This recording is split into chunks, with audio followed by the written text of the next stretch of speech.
bienvenidos a Personajes Noticentro 1. Esta noche con la noticia judicial del año, luego de que se anunciara el sentido del fallo en el caso del expresidente Álvaro Uribe Vélez. Para hablar de esta decisión de una juez de conocimiento de Bogotá, nos acompañan dos reconocidos abogados, quienes también son profesores en instituciones de educación superior. Se trata del abogado José Gregorio Beltrán. Doctor José Gregorio, ¿cómo está?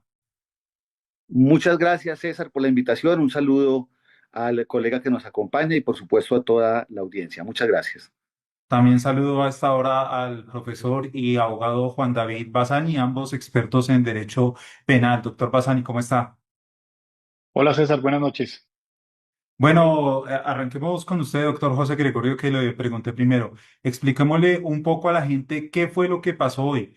Mucha gente se estaba enterada que el expresidente Uribe estaba en un juicio, que la fiscalía había presentado diversas pruebas, diversos testimonios, pero ¿qué fue lo que pasó hoy? Esta audiencia que se dio hoy, ¿qué es? Bueno, César, hoy lo que sucedió después de unas largas jornadas del juicio oral que se adelanta contra el expresidente Álvaro Uribe es que la judicatura, concretamente la juez 44 penal del circuito de conocimiento, emitió el sentido del fallo, como todos lo hemos podido anotar en una decisión bastante extensa para hacer un sentido de fallo, y en este pues se está refiriendo a la responsabilidad o no penal en relación con el expresidente Álvaro Uribe. Es decir, está dando a conocer los argumentos por los cuales en algunos, entiendo dos delitos, se declarará penalmente responsable al expresidente Uribe, y en otro tipo penal por el cual fue acusado, la judicatura ya ha dicho que se le va a absolver. Bueno, doctor Juan David Bassani, ¿qué significa esta declaración de culpabilidad? Es decir, ¿el presidente Uribe sería detenido? ¿Qué va a pasar? Pues César, como esta es una decisión de sentido del fallo, que es distinta a la sentencia condenatoria propiamente dicha, pues la ley lo que establece es que si la persona viene en libertad durante el proceso, que es el caso del expresidente Uribe, no está detenido durante el curso del proceso, pues no es regular que se le detenga en esta diligencia de sentido del fallo. Ahora, la ley prevé que eventualmente, si el juez encuentra razones de necesidad en términos de punibilidad para ordenar la captura, podría eventualmente ordenar la captura a partir de este momento, pero para ese efecto tiene que partir de dos criterios. En primer lugar, que los delitos por los cuales está procesado sean delitos que tengan prohibición de subrogados penales, y en segundo lugar, que haya una justificación por la cual solicitar o ordenar la captura. ¿En este caso se cumpliría o sería hasta que haya una decisión en firme?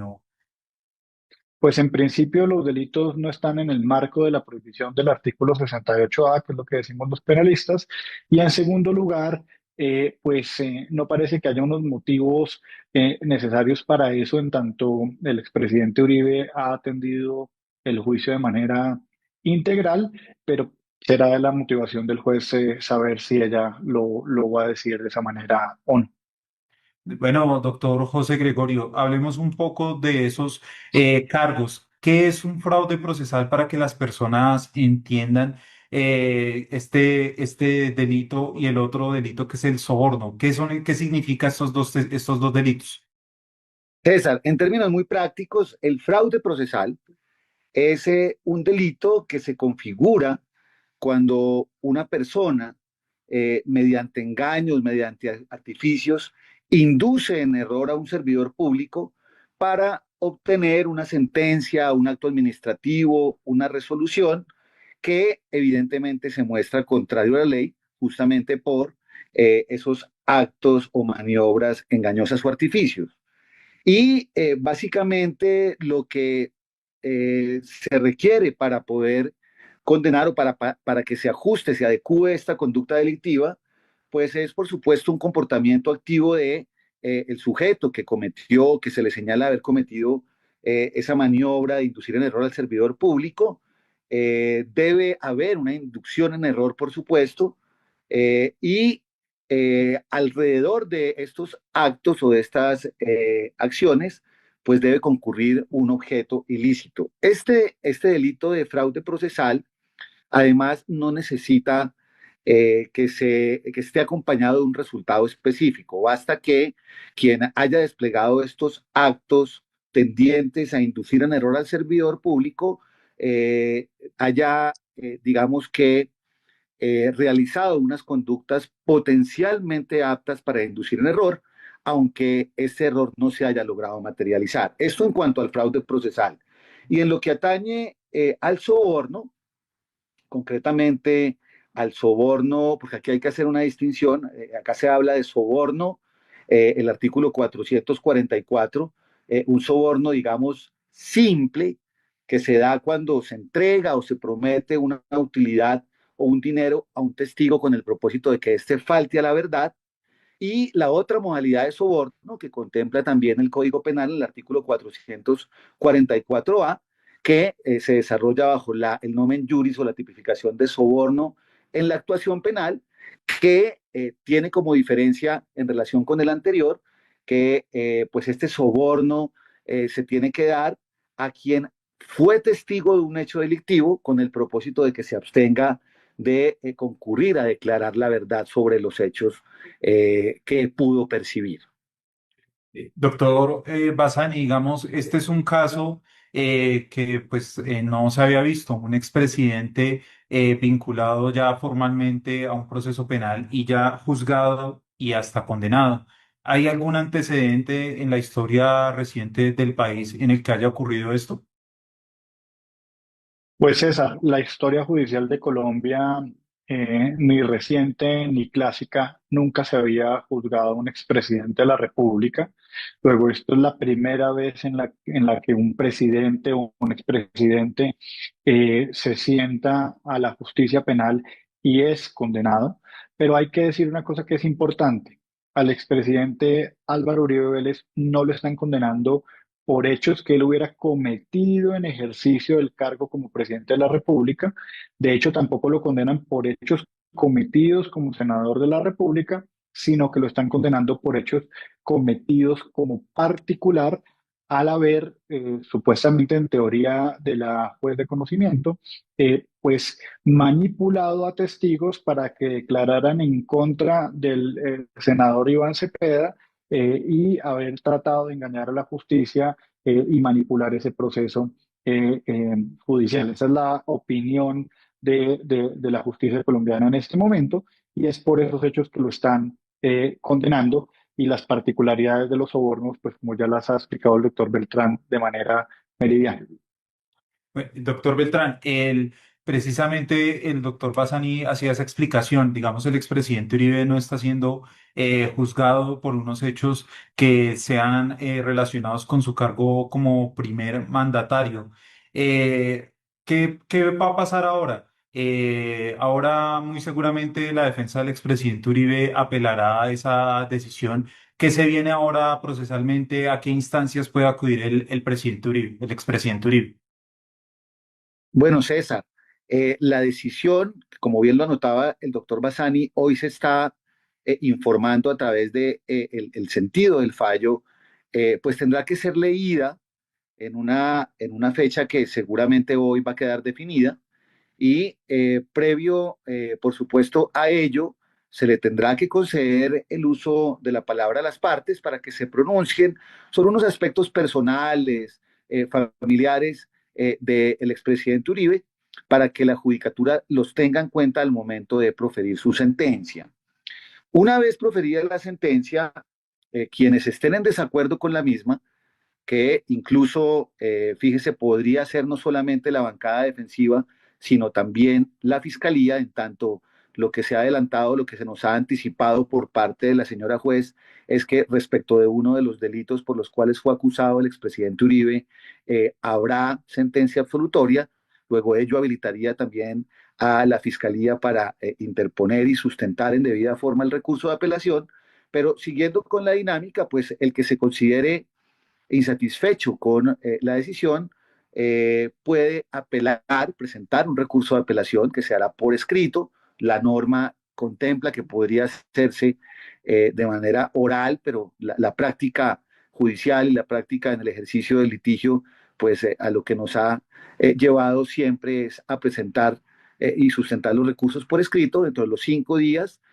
Posterior a estos 5 días, los no recurrentes tienen la posibilidad también de pronunciarse, conociendo los argumentos de los recurrentes y una vez ello se realice, pues la carpeta tendrá que ser enviada a la sala penal del Tribunal Superior de Bogotá para que esta corporación se pronuncie en sede de segunda instancia sobre la responsabilidad o no del expresidente Uribe. Es decir, para que el superior jerárquico del juzgado 44 penal de conocimiento se pronuncie en relación con la revisión que se haga de las censuras que los recurrentes presenten en debida forma a la segunda instancia.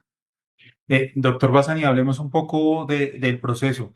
La juez hoy decía que le dio credibilidad al testimonio de Juan Guillermo Monsalve, del senador Iván Cepeda, que fueron como dos de los principales testigos que tuvo la fiscalía. ¿Usted qué considera? ¿La fiscalía sí tuvo buenas pruebas, buenos testigos en este juicio? ¿Cómo califica usted la actuación de la fiscalía con esos testigos que presentó? Pues mire, César, la verdad es que la defensa hizo un trabajo muy importante de demostrar que varios de los testigos en realidad no habían hecho un señalamiento que pudiera sustentar el soborno, eh, y que aquellos que pudieron sustentar el soborno, que era el caso de Juan Guillermo Monsalve y de Yanira Gómez, pues eran testigos que en realidad estaban faltando a la verdad. La defensa hizo un trabajo que a mi juicio fue un trabajo muy serio de demostrar que los testigos tenían contradicciones y que tenían además motivaciones para mentir. Lo cierto es que son testigos a los que se les encuentran varias declaraciones contradictorias.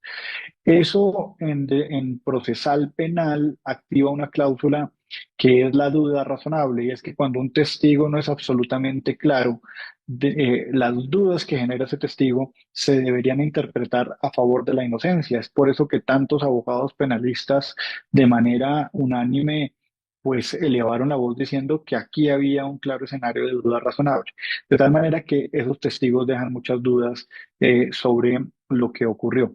En segundo lugar, hay un tema del cual pues hay una enorme discusión en el país, y es que recuerde usted, César, que parte de la evidencia que presentó la Fiscalía son unas interceptaciones de comunicaciones que se hicieron al teléfono del expresidente Álvaro Uribe Vélez. Y aquí hay un hecho que es absolutamente incuestionable. La Corte aceptó que el número que se había ordenado interceptar era el de otra persona, que por error el analista pues metió al sistema el número del expresidente Álvaro Uribe. En primer lugar, pues esa es una explicación que a mi juicio carece de mucha lógica. Yo no entiendo uno cómo se equivoca en una interceptación y preciso cae ese número dentro de las interceptaciones. Pero más grave, la Corte ordena la cancelación de la línea cuando advierte el error, y la línea no se cancela, sino que permanece interceptada por 10 días más. No hay razón para que desde el punto de vista constitucional, después de que se ha ordenado la cancelación de la línea, se mantenga la interceptación contra una línea equivocada, y pese a eso se diga que esas interceptaciones o que esa injerencia en la intimidad es una injerencia legal que careciendo de todo control, y además, pese a todo, le da validez aun cuando se trata de conversaciones entre un abogado y un cliente. De tal manera que ese es un hecho que sí nos ha dejado atónitos, porque es pues un desconocimiento abierto de la Constitución. Ahora, en aras de la justicia de la argumentación, la juez, entre otros argumentos, ha sostenido que en la medida que en las conversaciones se acreditaban la comisión de un delito, pues entonces era legal mantener la interceptación de comunicaciones. Ahí está sentado el debate en esos dos extremos. A mi juicio, esa prueba no debía ser tenida en cuenta. La de los testigos también es una prueba que tiene serias debilidades y pues eso debió haber conducido a la absolución por duda. Doctor José Gregorio, la misma pregunta, ¿qué observación tiene usted frente a los testigos y las pruebas que presentó la Fiscalía en el juicio? César, yo coincido un poco con lo que ha manifestado el doctor Bassani en el sentido de el tema de las interceptaciones, pero mire usted que hay algo que llama bastante poderosamente la atención, y es que la Corte, en desarrollo de las actividades de investigación, porque recordemos que este proceso empezó cuando el expresidente, el doctor Álvaro Uribe Vélez, aún fungía como senador de la República. Luego la Corte tenía la competencia para investigar, para adelantar el proceso, incluso en el marco de otro modelo procesal que es la Ley 600 de 2000. Y la Corte tenía todas las facultades para ordenar la interceptación del móvil del expresidente Uribe. Mire que aquí eso llama poderosamente la atención y por eso estoy de acuerdo un poco con lo que manifiesta el doctor Bassani cuando dice que esa equivocación llama poderosamente la atención.